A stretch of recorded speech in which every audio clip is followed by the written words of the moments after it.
भारत पाकिस्तान के तनातनी माहौल में तस्वीरें अब कुछ साफ हो रही हैं। जिनको भारत के साथ खड़ा होना था, जिनको दोस्ती निभानी थी, वो दुश्मन का काम कर रहे हैं।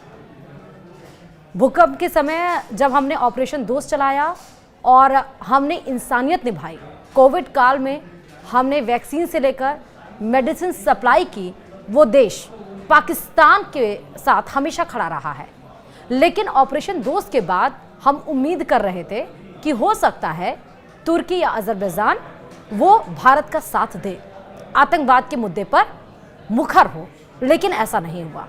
तो क्या तुर्की से जब हमने व्यापार खत्म करने के तरफ हम आगे बढ़ रहे हैं, तो क्या तुर्की का हाल उसी मालदीव्स की जैसा होगा? क्या उनके राष्ट्रपति मोहम्मद मोइज़ू की तरह हाल होने वाला है तुर्की का भी? क्या तुर्की भारत से कान पकड़कर माफी मांगेगा? यह वजह कुछ और है।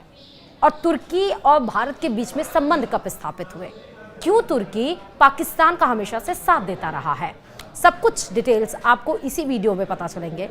नमस्कार, आप देख रहे हैं न्यूज़ 18। मैं हूं आपके साथ श्रुति श्रीवास्तव।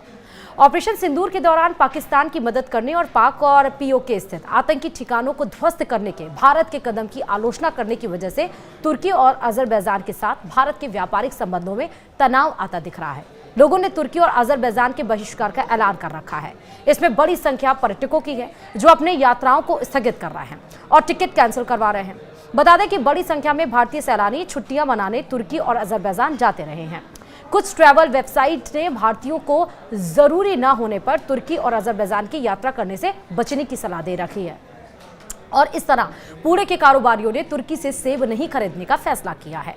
सोशल मीडिया पर #बायकॉट तुर्की ट्रेंड करने लगा है। गोवा विलास ने तुर्की के नागरिकों को गोवा में ठहरने से सुविधा नहीं देने का फैसला किया है। कुछ ट्रैवल एजेंट लोगों को तुर्की के बजाय ग्रीस जाने की सलाह दे रहे हैं। इसी तरह उदयपुर के मार्बल ट्रेडर्स का यह भी कहना है कि उन्होंने तुर्की के साथ बिजनेस खत्म कर दिया है। पूरे देश में तुर्की के सामान और पर्यटन का बहिष्कार करने की मांग उठ रही है। और इसी बीच दिल्ली स्थित जेएनयू यानी जवाहरलाल नेहरू विश्वविद्यालय ने भी तुर्की के प्रति विरोध जताते हुए वहां के एक विश्वविद्यालय के साथ किया समझौता रद्द कर दिया है। इस फैसले के बारे में जेएनयू ने सोशल मीडिया पर एक पोस्ट करते हुए जानकारी दी, जिसमें लिखा गया, राष्ट्रीय सुरक्षा कारणों से जेएनयू और तुर्की के इनोनो विश्वविद्यालय के बीच समझौता ज्ञापन यानी कि एमओयू को अगली सूचना तक निलंबित कर दिया गया। जेएनयू राष्ट्र के साथ खड़ा है।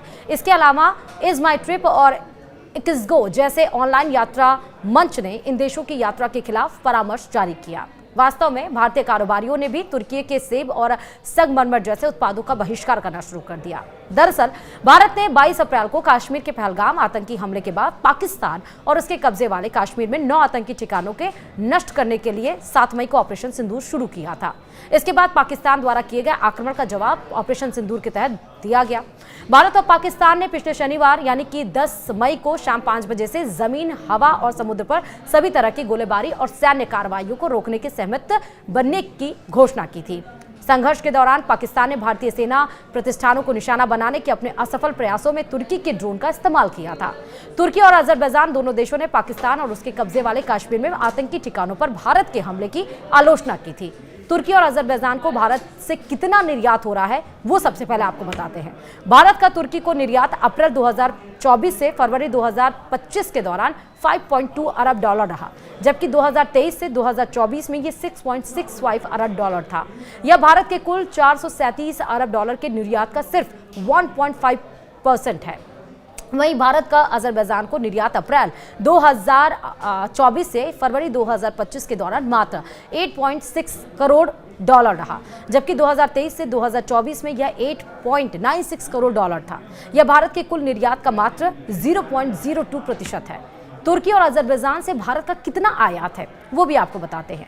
दरअसल तुर्की से भारत का आयात अप्रैल 2024 से फरवरी 2025 के दौरान $2.84 अरब था, जबकि 2023 से 2024 में यह $3.78 अरब था। यह भारत के कुल $720 अरब के आयात का सिर्फ 0.5% है।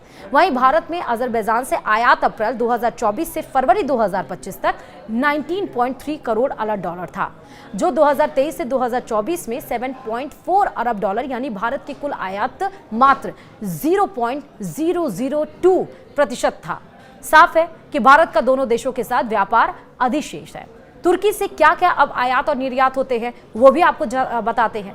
भारत द्वारा तुर्की को खनिज ईंधन और तेल यानी 2023 से 2024 में 96 करोड़ डॉलर, विद्युत मशीनरी और उपकरण, वाहन और उसके कलपुर्जे, कार्बनिक रसायन, फार्मा उत्पाद, टैनिंग और रंगाई की वस्तुएं, प्लास्टिक, रबर, कपास, मानव निर्मित फाइबर, लोहा और इस्पात का निर्यात किया जाता है। वहीं तुर्की से भारत विभिन्न प्रकार के मार्बल यानी ब्लॉक और सैलब, ताज़ा सेब यानी लगभग 1 करोड़ डॉलर का जो है सोना, सब्जियां जो कि सोना का भी बाइकॉट राजस्थान के ज्वेलर्स के द्वारा किया जा रहा है, सब्जियां, चूना और सीमेंट, खनिज तेल 2023 से 2024 में 1.81 अरब डॉलर था। रसायन, प्रकृति या संवर्धित मोती, लोहा और इस्पात का आयात करता है। दोनों देशों के बीच साल 1973 में एक द्विपक्षीय व्यापार समझौते पर हस्ताक्षर किए गए थे, जिसके बाद 1983 में आर्थिक और तकनीकी सहयोग पर भारत तुर्की संयुक्त आयोग की स्थापना पर एक समझौता हुआ। अजरबैजान से अब क्या क्या आयात और निर्यात होता है वो भी आपको बताएं। भारत अजरबैजान को तंबाकू और उसके उत्पाद 2023 से 2024 में 2.16 करोड़ डॉलर था।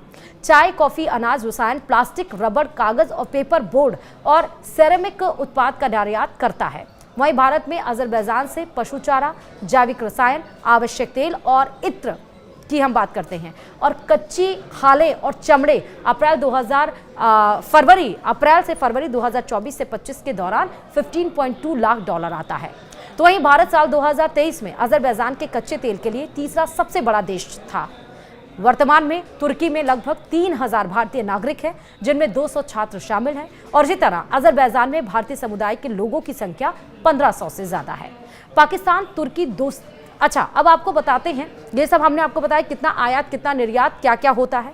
अब आपको बता रहे हैं इन सब के बीच में जब भारत और पाकिस्तान के बीच में तनातनी का माहौल था, 10 को जब हमने सीज फायर आधिकारिक तौर पर जब ऐलान किया, उस बीच में तुर्की की तरफ से पाकिस्तान के लिए क्या लिखा गया सुनकर आप हैरान हो जाएंगे।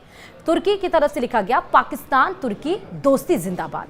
ये शब्द तुर्की के राष्ट्रपति रेसेप तैयब एर्दोगान ने सोशल मीडिया प्लेटफॉर्म एक्स पर लिखे हैं। बीते मंगलवार को पाकिस्तान के प्रधानमंत्री शहबाज शरीफ ने एर्दोगान का शुक्रिया अदा किया और फिर उन्हें इस अंदाज में शहबाज शरीफ को जवाब दिया। भारत और पाकिस्तान जब संघर्ष के दौरान आमने सामने थे, तब तुर्की खुलकर पाकिस्तान का साथ दे रहा था। ऐसा पहली बार नहीं जब तुर्की भारत पाकिस्तान के किसी मसले पर पाकिस्तान के साथ खड़ा हुआ हो। संयुक्त राष्ट्र जैसे अंतर्राष्ट्रीय मंचों पर तुर्की ने कई मौकों पर पाकिस्तान का समर्थन किया। भारत और पाकिस्तान के बीच संघर्ष शुरू होने के बाद 9 मई को एर्दोगान ने पाकिस्तान के समर्थन में एक्स पर पोस्ट किया था, जो मैंने आपको बताया। उन्होंने पाकिस्तान के लोगों को भाई की तरह बताया था और उनके लिए अल्लाह से दुआ की बात कही थी। साथ ही उन्होंने पहलगाम हमले की अंतर्राष्ट्रीय जांच वाले पाकिस्तान के प्रस्ताव का भी समर्थन किया था। हमले के कुछ दिन बाद टर्किश एयरफोर्स का C-130 जेट पाकिस्तान में लैंड हुआ था। हालांकि तुर्की ने इस लैंडिंग को ईंधन भरने से जोड़ा था। इसके अलावा संघर्ष से पहले तुर्की का युद्ध पोत भी कराची पोर्ट पर था और तुर्की ने इसे आपसी सद्भाव से जोड़ा था। संघर्ष के दौरान भारत ने यह दावा किया था कि 8 मई को पाकिस्तान ने बड़ी संख्या में ड्रोन से हमला किया था, जो तुर्की निर्मित सोनगार ड्रोन्स थे। हालांकि पाकिस्तान के रक्षा मंत्री ने हमले की बात से इनकार किया था। सोनगार ड्रोन्स हथियार ले जाने में सक्षम UAV यानी कि मानव रहित हवाई वाहन है, जिसे तुर्की की डिफेंस फर्म आसिस गार्ड ने डिजाइन और विकसित किया है। तुर्की पश्चिम एशिया में इकलौता ऐसा देश था जो पाकिस्तान के साथ था। खाड़ी के दूसरे देशों ने पाकिस्तान के प्रति समर्थन से परहेज किया था। साल 2023 के फरवरी महीने में तुर्की और सीरिया में खतरनाक भूकंप आया था। हजारों लोगों की मौत हुई थी और लाखों लोग बेघर हो गए थे। भारत सरकार ने भारत और बचाव के बीच तुर्की और सीरिया में ऑपरेशन दोस्ती की शुरुआत की थी। इस ऑपरेशन के तहत भारत से विमान के जरिए तुर्की में राहत सामग्री भी भेजी गई थी। तब भारत में तुर्की के तत्कालीन राजदूत फिरात सुनेल ने कहा था, यह ऑपरेशन भारत और तुर्की के बीच दोस्ती को दर्शाता है और दोस्त हमेशा एक दूसरे की मदद करते हैं। यह एक मानवीय मदद थी, लेकिन उम्मीद की जा रही थी कि इससे दोनों देशों के संबंध बेहतर होंगे। तुर्की भारत को दोस्त बताता है और पाकिस्तान को भाई। जब दोनों में से एक चुनना होता है तो ज्यादातर मौके पर तुर्की पाकिस्तान के साथ दिखाई देता है। आज भारत सऊदी अरब और UAE के साथ मजबूत संबंध होने का दावा करता है, जो ऐतिहासिक रूप से पाकिस्तानी के करीब रहे हैं, लेकिन तुर्की इस मामले में अपने आप को अलग मानता है। तुर्की और भारत के बीच राजनयिक संबंध 1948 में स्थापित हुए थे, लेकिन कई दशक बीत जाने के बाद भी दोनों करीबी साझेदारी नहीं बन पाए।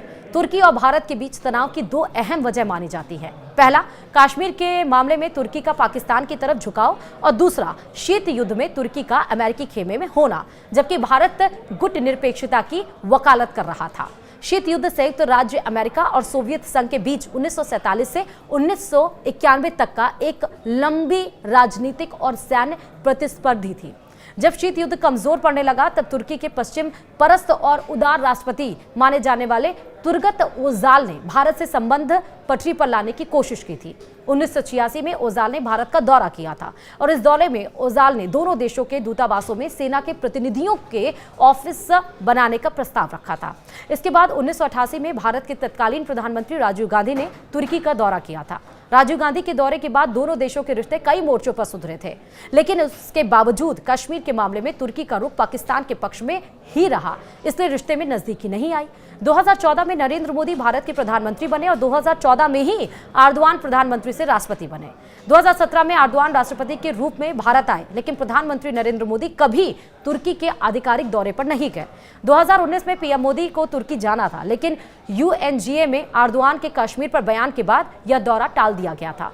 पाकिस्तान और तुर्की की इस्लामी पहचान लंबे समय से दोनों देशों के बीच मजबूत साझेदारी का आधार रही है, लेकिन यह सिर्फ यही तक सीमित नहीं है। संकट के समय दोनों एक दूसरे के साथ खड़े भी दिखाई देते हैं। शीत युद्ध के दौरान पाकिस्तान और तुर्की सेंट्रल ट्रीटी ऑर्गेनाइजेशन और क्षेत्रीय सहयोग विकास जैसे संगठनों में से एक साथ थे। पाकिस्तान ने सरप्राइज में ग्रीस के खिलाफ तुर्की के दावों का लगातार समर्थन किया था और इसके लिए पाकिस्तान साल 1964 से और 1971 में सैन्य सहायता देने का वादा कर चुका है। तुर्की भी कश्मीर के मसले पर लगातार पाकिस्तान का समर्थन करता आया है। 5 अगस्त 2019 को जब भारत ने जम्मू कश्मीर का विशेष दर्जा खत्म किया था, तो अगले महीने सितंबर में ही एर्दोआन यानी राष्ट्रपति एर्दोआन ने संयुक्त राष्ट्र की आम सभा को संबोधित करते हुए विशेष दर्जा खत्म करने का विरोध किया था। 2003 में प्रधानमंत्री और 2014 में राष्ट्रपति बनने के बाद एर्दोआन 10 से ज्यादा बार पाकिस्तान का दौरा कर चुके हैं और इसी साल फरवरी में उनका हालिया पाकिस्तान दौरा था और उन्होंने पाकिस्तान को अपना दूसरा घर बताया था। इस दौरान दोनों देशों ने 24 समझौते पर हस्ताक्षर भी किए थे और $5 बिलियन व्यापार के लक्ष्य पर राजी हुए थे। बीते 2 दशक में तुर्की के नेटो पर पकड़ भी कमजोर हुई है, इसीलिए 20 सालों में तुर्की ने रूस, चीन और पाकिस्तान से संबंध बनाए हैं। अगर नेटो में कुछ होता है तो तुर्की के लिए पाकिस्तान भी एक महत्वपूर्ण देश होगा। दूसरा पहलू यह भी है कि हथियारों के मामले में एक तरफ पश्चिमी देश हैं तो दूसरी तरफ चीन और तुर्की भी उभरकर सामने आ गया है। भारत पाकिस्तान संघर्ष में तुर्की अपने हथियारों का परीक्षण कर रहा था और वह चाहता है कि उसके हथियारों को पूरी दुनिया खरीदे। भू राजनीतिक रूप से तुर्की खाड़ी देश में सऊदी अरब और संयुक्त अरब अमीरात के नेतृत्व की चुनौती का सामना कर रहा है। इन देशों के प्रभाव को कम करने के लिए भी वह पाकिस्तान और मलेशिया जैसे गैर खाड़ी मुस्लिम देशों के साथ संबंध मजबूत कर रहा है। इसके साथ ही तुर्की हिंद महासागर पर अपना फोकस बढ़ा रहा है। हाल के सालों में तुर्की की नौसेना और पाकिस्तानी नौसेना ने हिंद महासागर में कई साझा युद्ध अभ्यास भी किए हैं, लेकिन जब उसकी इकोनॉमी पर्यटन है और उस पर जब वॉर कर रहा है, जब ट्रेड दोनों के बीचों में ट्रेड के समझौते जब लगभग अच्छे हो रहे थे, उस पर जब भारत वॉर कर रहा है, तो अब समझ जाना चाहिए कि मालदीव्स की तरह भारत के सामने जिस तरह मालदीव्स ने घुटने टेके, उस तरह से तुर्की भी अब वो दिन दूर नहीं है जब कान पकड़कर भारत से माफी मांगने के कगार पर खड़ा हो जाएगा। फिलहाल आप इस वीडियो के बारे में क्या सोचते हैं, कमेंट बॉक्स में जाकर अपने कमेंट जरूर लिखिएगा। इसी के साथ इस वीडियो में फिलहाल अभी लेता है। नमस्कार।